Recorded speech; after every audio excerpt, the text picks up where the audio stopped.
I've just had a look around Wikipedia and a tinker with a calculator, and I've realised that if I were to do a thoughts per episode series, one a week, of Doctor Who from its 2005 revival up until where we are now, it would take 183 weeks or 3.5 years to get current to where we are right now, which sounds like quite a massive undertaking. So, if I'm ever gonna do it, better sooner than later.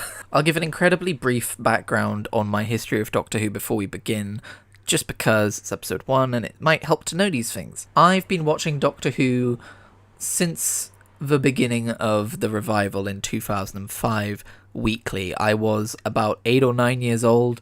Well, actually, if it was 2005, I was 9 years old. I can do the math. And while we will get into more particulars about what opinions I have about which eras as we go along, I think it's safe to say I'm a fan. The kind of fan who would watch the Jodie Whittaker stuff and find joy in it, even though I think that as far as a piece of art can be objectively speaking, it's the weakest of the bunch. Just in case you needed to hear it, I'll critique episodes and I'll bring up things that I wish they could have done better for sure, but I'm here to celebrate the series more than anything. As far as watching experience, quote unquote, goes, I think this will be my fourth watch through, at least of, up to the end of Matt Smith's era, and then with Peter Capaldi and Jodie Whittaker, I've yet to rewatch any of it. So it'll be very interesting to see how my opinions change from what they were back in the day when we get to those episodes, 2 years from now. So without further ado, let's begin by watching and talking about episode 1 of season 1, Rose. Fantastic. I am so intimately familiar with this episode. In fact, I very recently read the Rose novelization, which was written by Russell T Davies just a few years ago, and I greatly recommend it because he adds a bunch of details throughout the script which are quite fun. Obviously, it's a retelling of this episode, and it's mostly pretty accurate, but given that the original writer is also the author of a novelization, it gave him free license to just tweak things a little bit to make it slightly more Doctor Who-y, even though this is already obviously very Doctor Who-y. But even being as intimately familiar with this episode as I am, there are still things you tend to forget, like the little orbit intro, how it begins in space and then it zooms in, and it really, it begins this theme which is a theme of Doctor Who in its entirety, but is very much a core theme of this episode, which is the juxtaposition of the extraterrestrial and the terrestrial. Just the dichotomy of the Doctor and his companion is that in its very essence, the extraterrestrial and the terrestrial. And I think what makes Doctor Who so fun and so special is how those two things meet and play off of each other. Now, something that I found quite surreal is, remember how I said that I watched this when it first came out? My very first episode of Doctor Who was the very first episode of Doctor Who, at least New Who. So it's very surreal to look back on this episode and go, man, this is the past.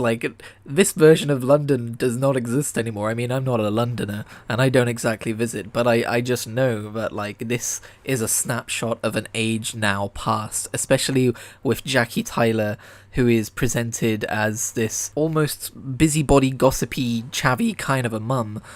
Nowadays she would be on Facebook all the time, but back then, she keeps picking up her chunky cell phone, sorry, what am I, American? She keeps picking up her chunky phone and phoning all of her mates and telling them about the crazy things which are happening. By the way, Jackie Tyler, brilliant character. Anyway, so I think Russell T Davies does a fantastic job of portraying the terrestrial, portraying the not to say common in a derogatory way, because I'm not, but the common life of someone in London in 2005 who isn't particularly well off. He nails the mannerisms, and I think what's so fascinating about the way he writes Doctor Who is how obsessive he is about the normal approaching the strange. You've got this alien world which, when they are faced with it, they go into denial.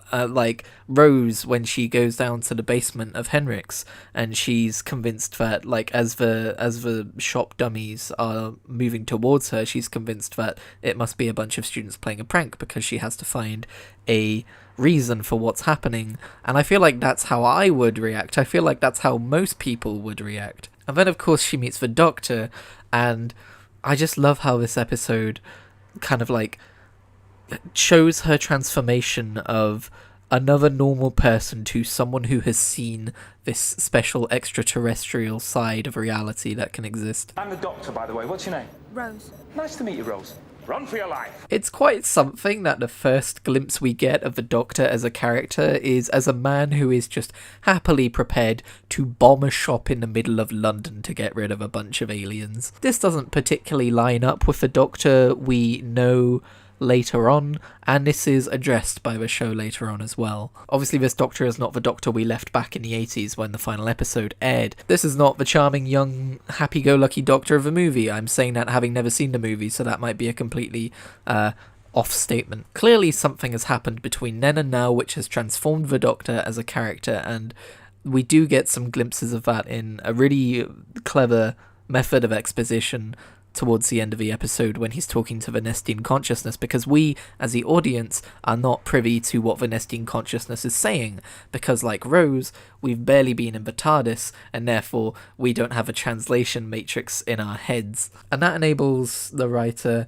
to really kind of like do the whole one-sided telephone conversation, so you kind of get a hint at what might have happened. You see the Doctor's pain, you hear it in his voice, you hear the words Time War, and you get the impression that something pretty major must have happened that we're going to learn about later. What's really fun about the Time War as an entire plot device, I think, is that for older viewers, it's like, oh, this thing I'm familiar with, something crazy has happened to it, and now things are different.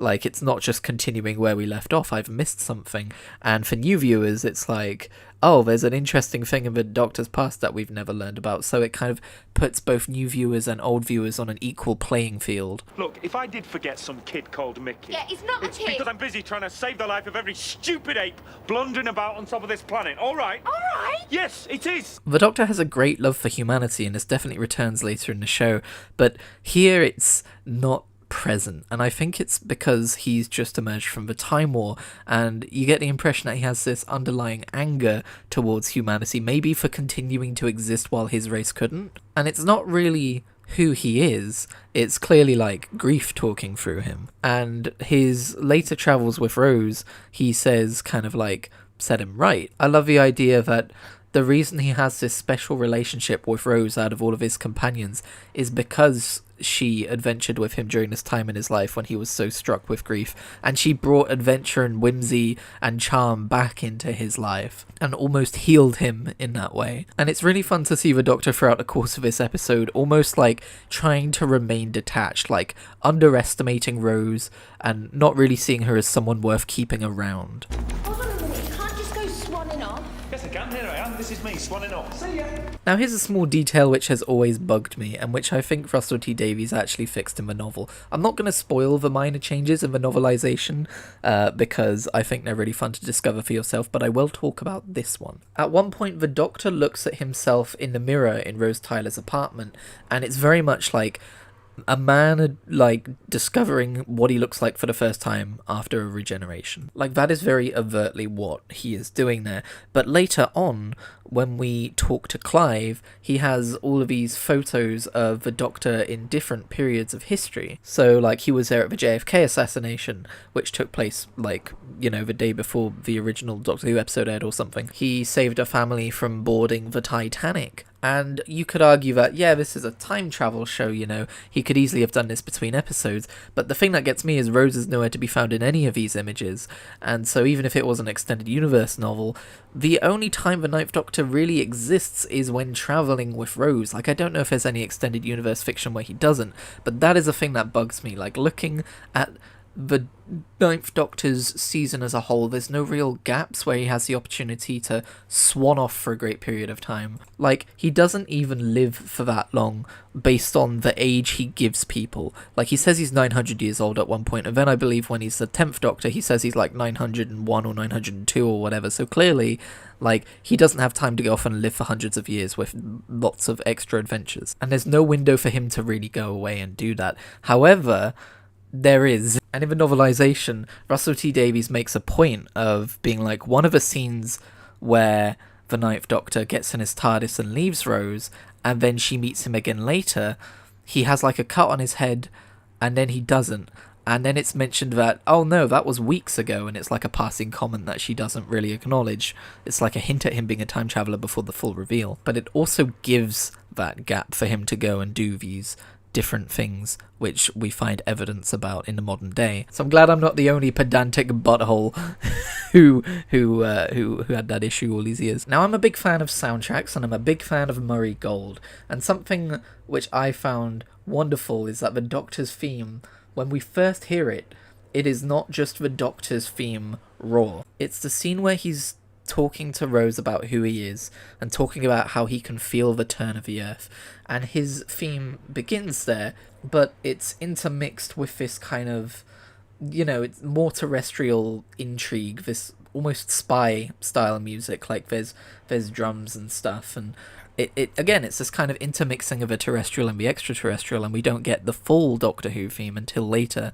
or the Ninth Doctor theme, I guess I should say, until later. By the way, I don't know if the Ninth Doctor's theme is also the Doomsday theme. I can't quite get my head around that, but I know when Rose enters the TARDIS and properly looks around for the first time, we do hear the Doomsday theme. And that whole scene is done so well as well, by the way. Like, I was talking about how RTD really, like, lays it on thick with the whole, normal person discovering a not normal thing, and the kind of like the denial and the shock you go into. I love that Rose and the Doctor are literally running for their lives away from this headless Mickey with scary spatula choppers. That's a whole thing. And while running for her life into the TARDIS, she is so shocked by what she finds on the inside that she stumbles out back into danger so that she can like reaffirm reality and figure out what's going on and run around the TARDIS and see that there's nothing behind it. I think that Billie Piper acted that scene so well, and similarly Noel Clarke did a great job as well of stumbling backwards out of the TARDIS and at the end of the episode, and again showing that